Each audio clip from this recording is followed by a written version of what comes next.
made this spring compared to what your expectations were? And are there any areas where maybe you didn't think you got as much done as you hoped to?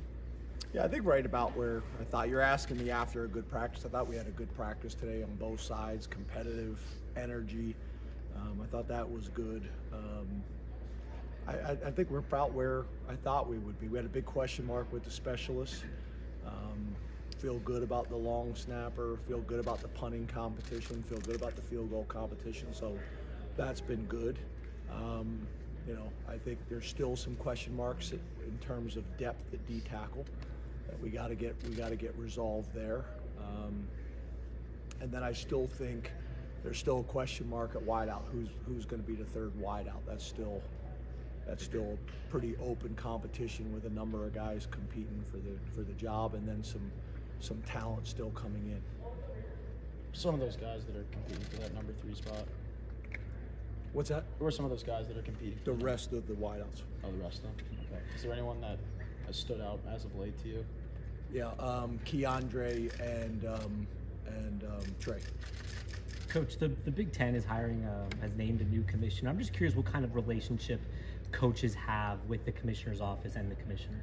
Yeah, according to Chris, I don't think they've named one yet. There's speculation out there, so I'm not going to get into speculation at this point. But just as far as your relationship with that office? Yeah, I think, obviously we have meetings a couple times a year where the commissioner's office and the coaches, specifically the football coaches and athletic directors, get together and have a lot of discussion. I've been a part of those discussions in the SEC as a head coach. I've been a part of those discussions in the Big Ten. So yeah, I think it's a healthy relationship. I think it's an important relationship that the administrators hear from the practitioners. I think that's really important when we're trying to fight for legislation with the NCAA or with the Big Ten or whatever we think is in the best interest of college football or college athletics in general. But I think it's an important relationship. Are you still anticipating the normal kind of original spring game setup? You'd said you hope that you'd have enough. Is that the plan for Saturday? That's the plan. How do you think we were going to do the? You remember when we did the punt catching? Were you here? Were you the media, yeah. We had to sign away our liability, our rights. No, I was working for that. Yeah. That's on. That's on. Guess who's first on the list? Tyler. No. How's the offensive line cross-training been? I know you talked about that, wanting to get some guys versatility and reps at different positions. How do you feel that's gone, and where's the benefit for guys when they're doing that? Yeah, I think it's good. I think it has been valuable this spring for multiple reasons to see who are the guys that we think can do it and take on that extra responsibility. But there's also value in who are the guys that can't do it, that need to focus on one position, whether it's outside or inside or whether it's right or left. I think there's a ton of value really in both ends of the spectrum on that. What it does is it allows us, say if we're in a situation, say you have a 10 deep on the offensive line, then that's perfect, great. But if you don't, and say your 6th and 7th linemen are better, clearly better than your 8th, 9th, and 10th, then hopefully you're in a situation where the 6th guy can go in at multiple spots and the 7th guy can go in at multiple spots. So it's let's get the next best guy on the field. So we'll see. We got some time there. I do think we have a chance to have 9 or 10 guys, but we'll see how that plays out. And then the other part for that is, okay, maybe that next best lineman, his best position is at right tackle. So then you have the flexibility to take the right tackle and move him to left tackle or whatever it may be. So we'll see how that plays out. Hey, James, Terry's the last one from the original staff. How important is that longevity? What does he bring to that table as far as perspective? And then he has the associate head coach title. What does that entail? Yeah, I think, obviously you're exactly right from a coach's perspective. We still have a fairly good nucleus of guys, in the strength staff and the administrative staff and things like that. But yeah, I think, as you guys have heard me say, it's harder than it's ever been in college football. It's harder than it's ever been with some of the new rules in college football that some coaches are leaving for the NFL.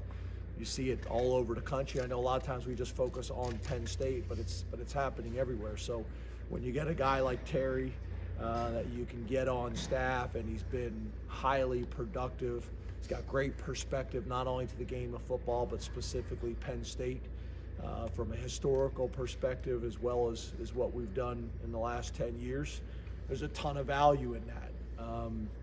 You know, whether it's the seniors that have been with them since their freshman year, whether it's recruiting Western PA and specifically Pittsburgh, he's been phenomenal, and he really has. He's been invaluable for us on the staff. I think he's got great perspective. He's also not a yes man. You know, you ask him a question, you're going to get an answer, and for me, I value that. I think a lot of times people in leadership positions say they want that, but then they get in the leadership position, they don't necessarily like that. Terry's going to tell you his opinion, which for me, in this role, ultimately I got to make the decision at the end of the day, but I can't make a great decision unless I've heard from the players that have earned that voice, and then the same thing from the staff. So he's been awesome, and he's continued to be a consistent leader within our program and an ambassador outside of our program. We had several true freshmen, Singleton, Abdul, Katron, that made big impacts a year ago. What's their growth been like this spring?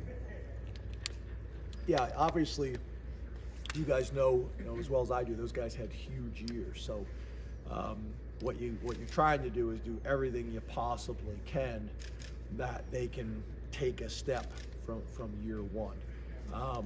And you'd love it to be as pronounced as maybe a guy that redshirted, or a guy that played a complementary role, backup role, and only got a few reps a game. I think everybody would be excited, obviously, fans, media, and everybody else, if those two guys as productive as they were last year, that they could take a significant step this year. And I think they can. They've approached things the right way. They're obviously bigger, stronger, and faster than they were a year ago.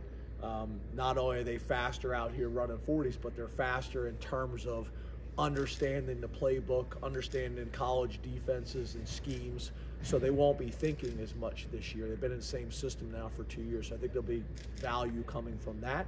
I also think we'll be improved on the offensive line, and I think we'll be similar, if not improved, at tight end.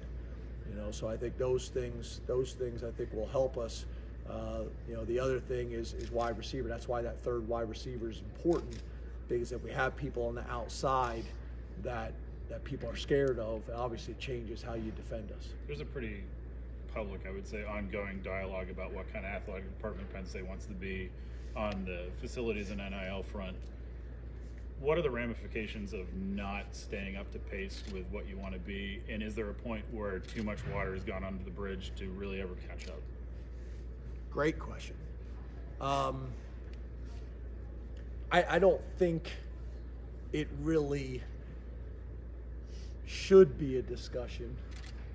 I don't think it really can be a discussion, because when you're Penn State and you're in the Big Ten, the reality is if you choose and want to compete at the very highest level, you guys have heard me say this before, you can't pick and choose what you're going to compete in. I think the other thing is, you guys remember, this discussion is very similar to a discussion we had 10 years ago when I was talking about facilities and people were looking at me like I was crazy. And the reality is, the people that were aggressive on the front end with facilities, then obviously they're able to shift their focus to the new challenge. So the reality is, as you guys have heard me before, whether it's facility, whether it's staff size, whether it's alignment, whether it's NIL, whether it's all these things, if you truly want to compete at the highest level, then you can't say we're going to be competitive in these three areas and not in this one. Where we are as a top 10 program, those areas that you are behind become glaring, obvious issues to people that really understand and study college football and college athletics. So I think your point is a good one. That's why I was I'm very pleased that over the last couple of years we've been able to make significant impact in recruiting. You hear people talk all the time, in facilities, and you hear recruits talk about it all the time, the impact that it's had. I think about last year, our weight room was in here. You know, what we're going to be able to get done in the off season with this weight room and this indoor facility, it has an impact. I remember Bob White talking about the year they won the national championship. I think it was '86. Mike, you may know better than me, but they had the indoor facility. They were one of the only programs in the country that had an indoor facility at the time, and they were able to practice that entire period in the indoor facility. And Bob talked about having a big impact on the national championship. When it's interesting when some of the storylines have been, well, we didn't have these things in the past. Well, we really did. That football facility was the best facility in all of football. College teams from all over the country, NFL teams came to visit it. So I don't know where that storyline came from, but it's not accurate. So we've made significant ground up in the last year, but again, we got to keep the pedal to the floor. I think we obviously just saw, some decisions that weren't completely made, in the basketball program, but that was a big part of it. We know that. Do you feel like NIL, you guys are in a good spot football-wise with it, or what? Because you just alluded to other things that you all need. Yeah, we still got a ton of work to do. We started out the first couple years where we said we were going to teach student athletes how to be entrepreneurs. That was our NIL model. So we were 2 years behind everybody else. I think over the last year we've made significant progress. But if you give somebody a 2-year start in basically a 3-year model, I think it's pretty obvious. But what I've been doing is, instead of talking to you guys about it, we've been working to try to solve it, as much as we possibly can, by going out and educating the fan base and the donors about what we're truly competing against. And as you guys know, I spend a ton of time studying best practice. I think I got a pretty good pulse and understanding of what's happening, talking to ADs, talking to other coaches, talking to people. One of the most valuable things is the people we hire from outside. So you know exactly what they're doing and what you're competing against. James, what have Khalil and Jerry gained at tight end from the work this spring, and what have you learned about Joey and Barnwell along the way? Yeah, I think that position, you could make the argument, is probably the biggest transition, obviously taking quarterback out of it. I think you could make the argument tight end is probably the biggest transition for guys to make from high school to college. And the reason I say that is most high school tight ends never block. So they go from being big receivers to trying to block deny, and some of these guys are trying to do it when they should still be in high school, in badminton gym class or whatever it may be. So it is a challenge, it is growing pains. But we try to challenge these guys, because the reality is West Virginia won't feel sorry for us if one of those guys are on the field, and they came here for a reason. So they'll be way ahead come summer camp in the fall by going through it, but it's not a whole lot of fun for them right now. It's like they've been dropped on another planet. And how about the two vets though, with Khalil and Jerry? Sorry if you didn't hear that. Yeah, I don't know if I would consider Jerry a veteran, because he missed all of last year. He was in the program, but missed all of last year with an injury. But Khalil's really done some nice things and taken some strides. Like a lot of inexperienced players, he's got to be more consistent. He does some great things one day or one play, and there's other days where he's not as consistent as he needs to be. But he's got a ton of potential and a ton of talent. I'm proud of him. He's come a long way in the last year, but we need him to continue to grow, because we had 3 really good tight ends last year. We need to make sure we have 3 really good tight ends this year. Thank you, Coach.